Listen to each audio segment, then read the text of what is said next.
2018, você foi eleito pela terceira vez deputado, resolveu abrir mão do seu mandato e foi para o exílio.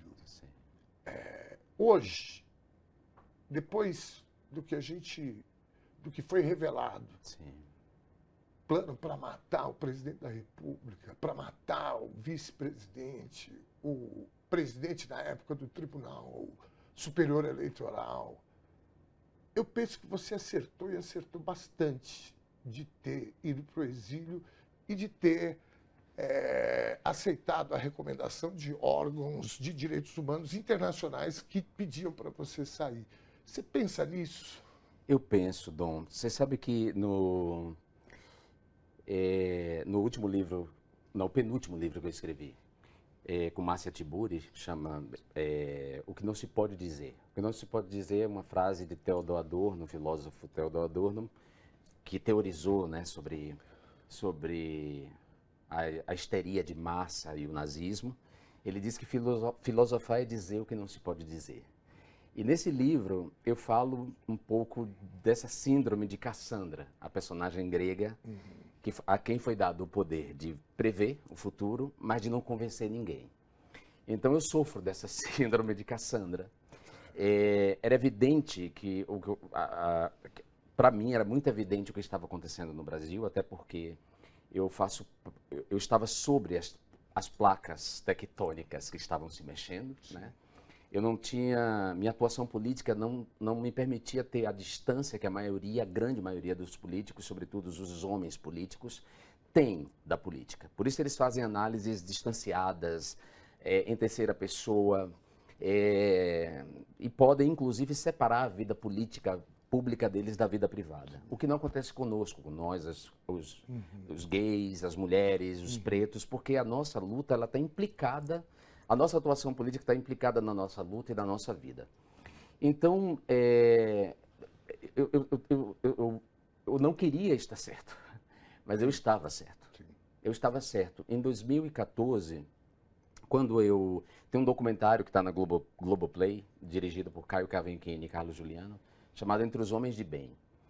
E é um documentário sobre a ascensão da extrema-direita no Brasil, a partir do acompanhamento do meu primeiro mandato, da virada do meu primeiro mandato para o segundo mandato. Nesse documentário, quando eu recebo a notícia de que eu fui reeleito com uma votação expressiva, na sequência eu recebo a notícia de que Bolsonaro foi eleito com uma votação estrondosa. E eu não consigo ficar feliz. A cena é claríssima. Eu não fico feliz por eu ter sido reeleito. Eu fico triste pelo Rio de Janeiro ter dado uma votação expressiva a um sujeito como aquele. E era 2014. 2014. Eu disse para Noêmia, eu falei, se alguma coisa não for feita, se o PT, principalmente, que era o partido mais vítima da desinformação, do envenenamento diário por um noticiário, né, antipetista, eu disse, se alguma coisa não for feita agora, esse sujeito vai ser eleito. E muita gente desdenhou de mim, né? Como se eu não entendesse dos processos políticos, como se eu não compreendesse, não fizesse uma leitura correta da conjuntura, porque imagina se Bolsonaro vai ganhar. Bolsonaro não vai ter não tem partido com tempo de televisão e tempo de TV e rádio. Bolsonaro não vai ter tantos recursos de financiadores de campanha. Então, quem define uma campanha é isso. Só que não era, Dom. E eu já sabia que não era, porque eu estava acompanhando esse mundo em transformação, porque me interessa como objeto acadêmico, né? Eu sou um cara da comunicação. E eu, ao mesmo tempo que me interessava essa análise, eu estava no epicentro da questão, né? Eu fui tomado como uma cobaia de um tipo de comunicação política que a direita desenvolveu e agora troca mundialmente, né? Tem trocado mundialmente. Eu fui escolhido como essa cobaia e eu fui escolhido por um conjunto de características que eu tinha naquele momento. Então eu pude ver claramente que isso ia acontecer.